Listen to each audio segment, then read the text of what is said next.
अस्सलाम वालेकुम। आज हम बनाएंगे तवा भिंडी, जो बहुत ही ज़्यादा इजी लेकिन इतनी यमी कि आप बार बार ट्राई करेंगे इसे।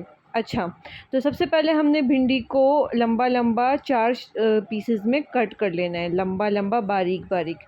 फिर हमने ऑयल लेना है, उसके अंदर लहसुन पेस्ट डालना है और भिंडी डाल देनी है, उसके ऊपर सॉल्ट डाल देनी है, हस्बे ज़रूरत नमक, और मिक्स करके हमने उसको दम पे रख देना है।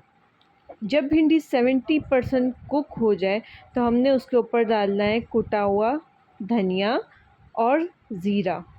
उसको मिक्स करना है, अच्छे से फ्राई करना है और 2 मिनट के लिए दम पे रख देना है। और बस इतनी ही ये झटपट रेसिपी है, लेकिन इतनी मज़े की बनती है कि आप बार बार इसको ट्राई करेंगे।